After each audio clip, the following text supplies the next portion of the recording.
जय हिंद मेरे प्यारे साथियों। आप देख रहे हैं हमारे यूट्यूब चैनल KYPC स्टडी में आपका स्वागत है। तो आज मैं लाइट का कुछ ऑब्जेक्टिव लेकर आया हूँ, तो आप लोग इसे आंसर दीजिए और मैं आगे बढ़ता हूँ। तो आप लोग देखिएगा, फटाफट आंसर दीजिएगा और आपको कैसा लगा लास्ट में कमेंट में ज़रूर बताइएगा। तो चलते हैं आगे। तो हमारे क्वेश्चन नंबर 1 है कि प्रकाश की चाल निर्वात में कितनी होती है।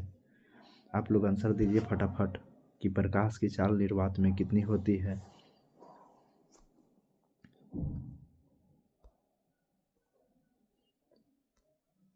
जी, तो इसका सही आंसर होगा ऑप्शन नंबर ए, 3 × 10⁻⁸ मीटर प्रति सेकेंड प्रकाश की चाल निर्वात में होती है। आप लोग फटाफट इसका आंसर दीजिए। प्रकाश की चाल निर्वात में कितना होता है? 3 × 10⁻⁸ मीटर प्रति सेकेंड। अब चलते हैं दूसरा क्वेश्चन के, अवतल दर्पण को किसके लिए उपयोग किया जाता है। आप लोग दीजिए इसका फटाफट आंसर। अवतल दर्पण का उपयोग किसके लिए किया जाता है?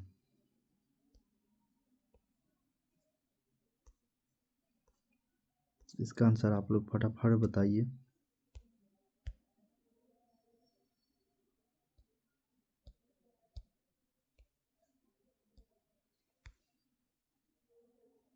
तो अब इसका सही आंसर होगा ऑप्शन नंबर बी, अवतल दर्पण का उपयोग हम लोग दाढ़ी बनाने में करते हैं। अब चलते हैं अगला प्रश्न में कि उत्तल दर्पण का प्रयोग कहाँ होता है। आप लोग इसका दीजिए फटाफट आंसर दीजिए कि उत्तल दर्पण का उपयोग हम लोग कहाँ करते हैं।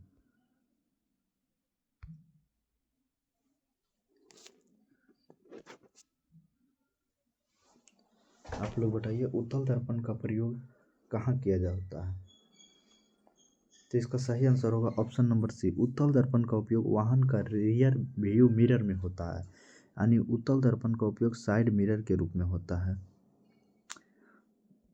तो इसका सही आंसर हो जाएगा ऑप्शन नंबर, फटाफट बताइए आप लोग, सी।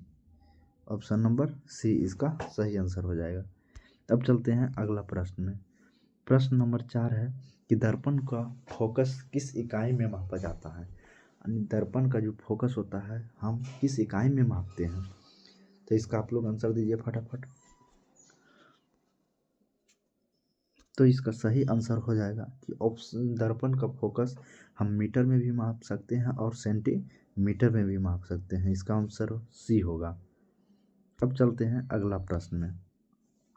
अगला प्रश्न है कि उत्तल दर्पण द्वारा बना प्रतिबिंब होता है। आप लोग फटाफट इसका आंसर दीजिएगा। तो इसका सही आंसर हो जाएगा कि उत्तल दर्पण द्वारा बना प्रतिबिंब हमेशा काल्पनिक होता है। हमेशा कैसा होता है? काल्पनिक होता है। अब चलते हैं अगला प्रश्न में। ये इसको थोड़ा मिटा देते हैं। क्वेश्चन नंबर 6 हम 5 करा दिए। हाँ 5 करा दिए। अब छठा प्रश्न है कि अवतल दर्पण का फोकस होता है। बताइएगा आप लोग फटाफट अवतल दर्पण का फोकस। तो इसका सही आंसर हो जाएगा कि अवतल दर्पण का फोकस हमेशा ऋणात्मक होता है। अवतल दर्पण का फोकस हमेशा कैसा होता है? ऋणात्मक होता है। तो इसका ऑप्शन नंबर बी सही होगा। अब चलते हैं अगला प्रश्न में। अगला प्रश्न है कि उत्तल लेंस को क्या कहते हैं। तो आप लोग बताइएगा फटाफट कि उत्तल लेंस को क्या कहते हैं। तो इसका सही आंसर हो जाएगा कि उत्तल लेंस को अभिसारी लेंस भी कहा जाता है। उत्तल लेंस को अभिसारी लेंस भी कहा जाता है। तो इसका ऑप्शन नंबर सी सही होगा। अब चलते हैं अगला प्रश्न में। इसका अब 8वां नंबर क्वेश्चन है कि उत्तल लेंस में फोकस की संख्या कितनी होती है। आप लोग बताइए, जवाब दीजिए फटाफट। तो इसका सही आंसर हो जाएगा कि उत्तल लेंस में जो फोकस की संख्या होती है वो होती है 2। उत्तल लेंस में कितनी फोकस होती है? 2 फोकस, जिसे बोलते हैं क्या, 2f1 और f1। ठीक है, f1 f2 जो अपना नाम दे दीजिए। तो अब अगला चलते हैं। तो इसका नंबर हो जाएगा बी, इसका आंसर क्या हो जाएगा? Option number B. अब चलते हैं अगला प्रश्न में कि अवतल लेंस हमेशा कैसा प्रतिबिंब बनाता है? आप लोग बताइए फटाफट। तो अवतल लेंस हमेशा कैसा प्रतिबिंब बनाता है? इसका जवाब दीजिए आप लोग। इसका सही आंसर है कि अवतल लेंस हमेशा काल्पनिक और वस्तु से छोटा प्रतिबिंब बनाता है। इसका ऑप्शन नंबर जो इसका ऑप्शन नंबर सी सही आंसर हो जाएगा। ऑप्शन नंबर सी सही ऑप्शन हो जाएगा। तब चलते हैं अगला प्रश्न में। ऑप्शन नंबर सी है। अब चलते हैं अगला प्रश्न में। थोड़ा सा इसको मिटा देते हैं, ये देखिए ऐसे हो जा रहा है। चलिए, तो इसका ऑप्शन नंबर सी है जो सही है। अब चलते हैं क्वेश्चन नंबर 10 में। लेंस की क्षमता की इकाई होता है? तो आप लोग बताइए फटाफट, इसको जवाब दीजिएगा कि लेंस की क्षमता का इकाई क्या होता है? तो इसका सही आंसर हो जाएगा, लेंस की क्षमता का इकाई डाईऑप्टर होता है। क्या होता है? डाईऑप्टर होता है। अब चलते हैं अगला क्वेश्चन में। 11 नंबर क्वेश्चन है कि अवतल दर्पण में वस्तु फोकस पर रखने से प्रतिबिंब कहाँ बनता है? यानी अवतल दर्पण में जब वस्तु को हम फोकस पर रखेंगे तो प्रतिबिंब कहाँ पर बनेगा? आप लोग फटाफट इसका जवाब दीजिएगा। तो इसका सही आंसर हो जाएगा कि इसका जो अनंत पर बने, जब फोकस पर रखेंगे तो अनंत पर बनेगा, और जब अनंत पर रखेंगे तो बस फोकस पर बनेगा। तो का प्रतिबिंब कहाँ बनेगा? फोकस पर। तो यहाँ पूछ रहा है कि अवतल दर्पण में वस्तु फोकस पर रखेंगे, तो जब फोकस पर रखेंगे तो ये अनंत पर बनेगा। तो इसलिए इसका सही आंसर हो जाएगा ऑप्शन नंबर सी। इसका सही आंसर हो जाएगा ऑप्शन नंबर सी। अब चलते हैं अगला प्रश्न में। अब है अगला प्रश्न है कि प्रकाश का अपवर्तन होता है। अब बताइए आप लोग। तो इसका सही आंसर हो जाएगा कि प्रकाश का अपवर्तन माध्यम बदलने पर होता है। प्रकाश का अपवर्तन जैसे जब सघन माध्यम से विरल माध्यम में जाता है तब प्रकाश का अपवर्तन होता है।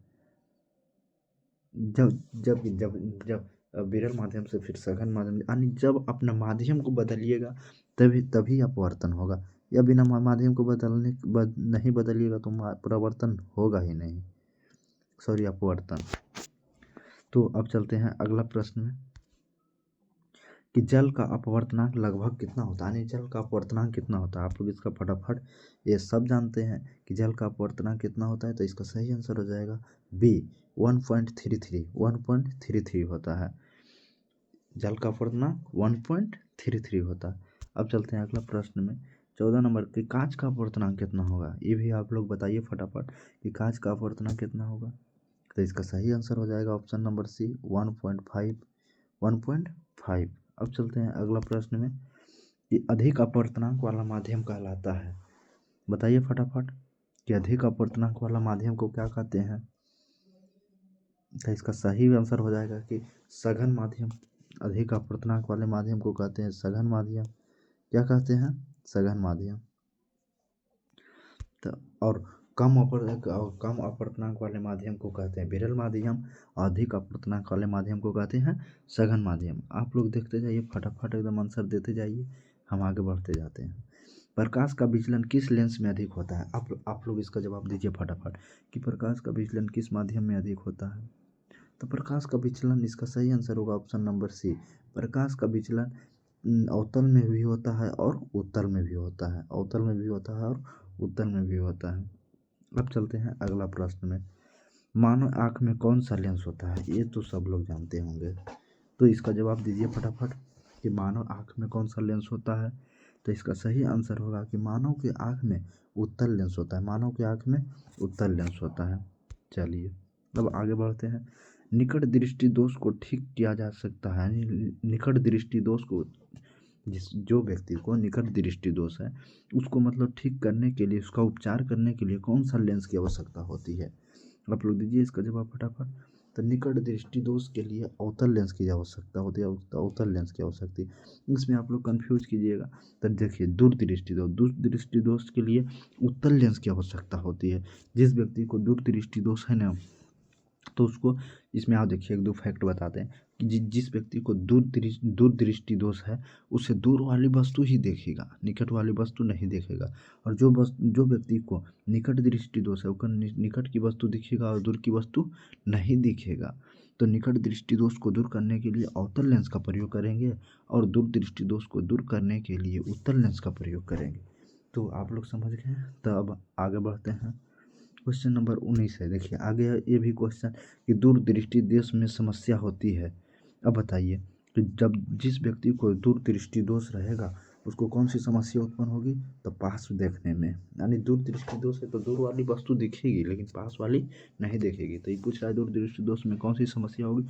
तो पास देखने की, मतलब दूर वाली दिखेगी लेकिन पास वाली वस्तु नहीं दिखेगी। तो इसका ऑप्शन नंबर बी हो जाएगा।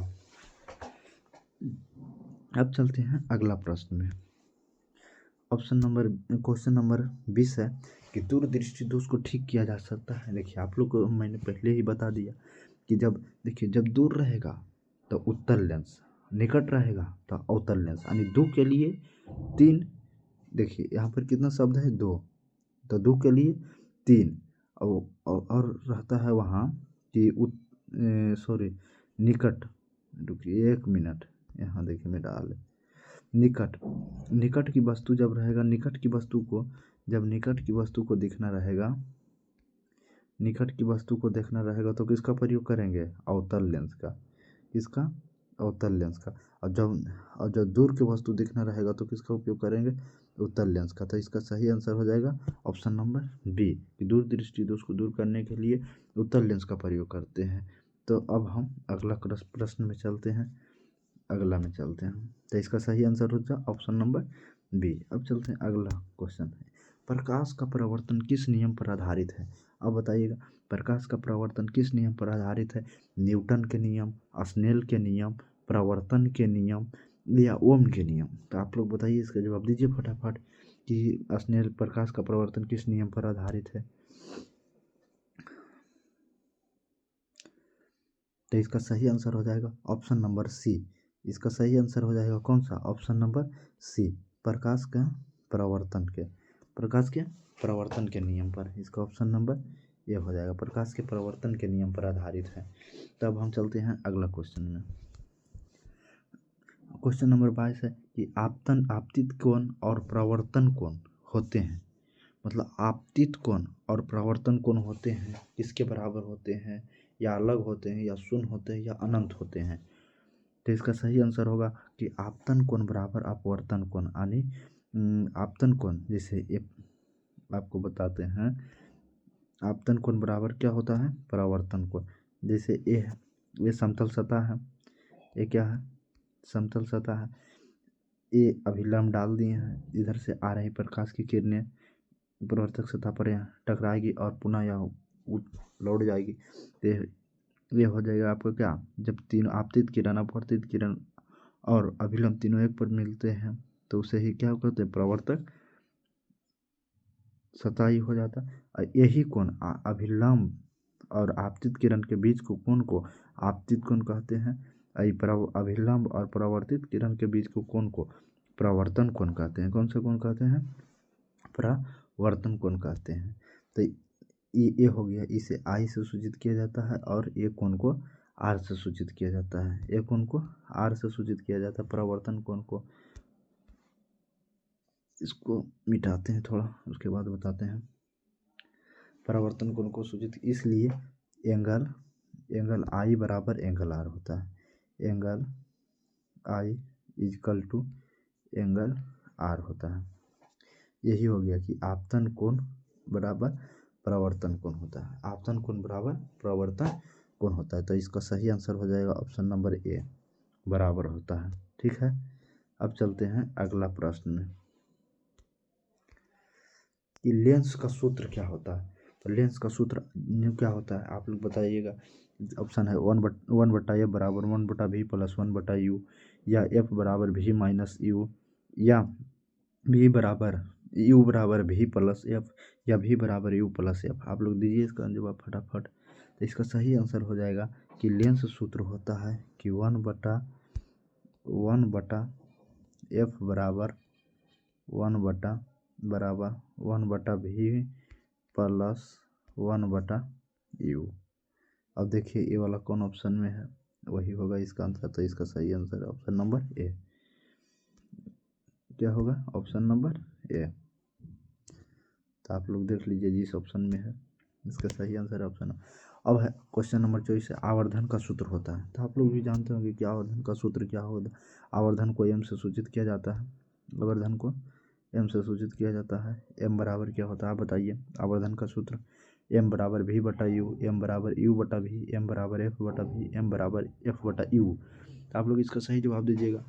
तो आवर्धन का सूत्र होता है कि एम बराबर वी बटा यू, एम बराबर वी बटा यू। अब देखिए ये वाला कौन ऑप्शन में है, बहुत एकदम वेरी वेरी इंपॉर्टेंट ये क्वेश्चन है।